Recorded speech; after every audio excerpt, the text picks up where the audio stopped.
খুব সহজেই বানিয়ে নিন একদম পারফেক্ট নরম তুলতুলে খেজুর গুড়ের পিঠে। এটা এতটাই নরম হয় যে আপনারা কল্পনাও করতে পারবেন না। তো এর জন্য আমি এখানে গরম জল দিয়ে দিয়েছি, দেখুন জলটি ফুটছে।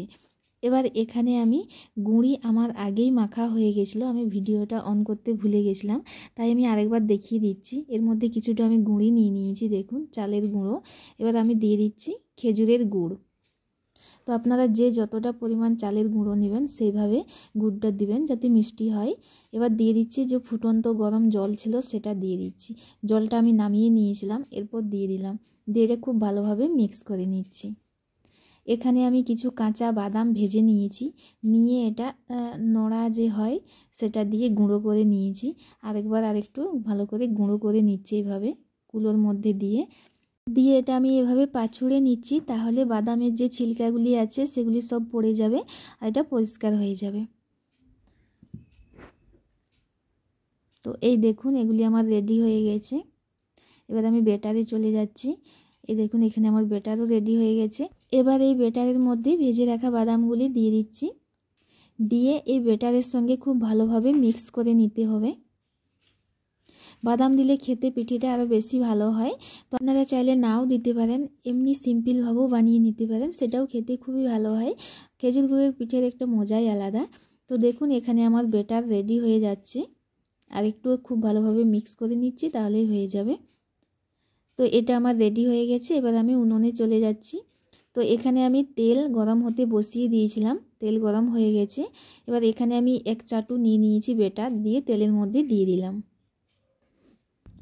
এবার পিঠেটা আস্তে আস্তে ফুলে যাবে।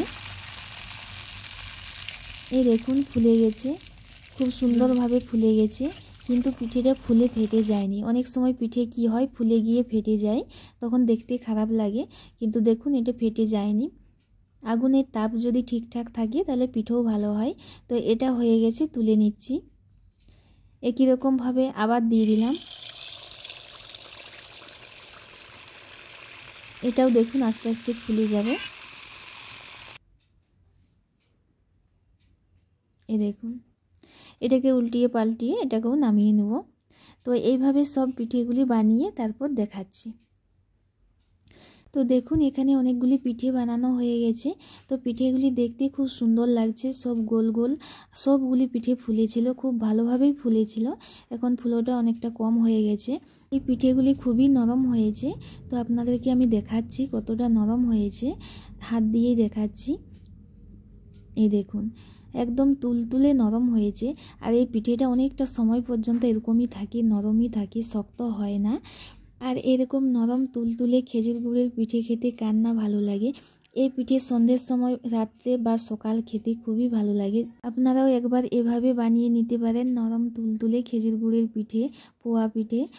আশা করি খুব ভালো লাগবে। তো আমি ভেঙে দেখাচ্ছি, দেখুন ভিতরটাও খুব সুন্দর হয়েছে, সিদ্ধ হয়ে গেছে। তো ভালো লাগলে একটি লাইক করে দেবেন আর কমেন্ট করতে ভুলবেন না।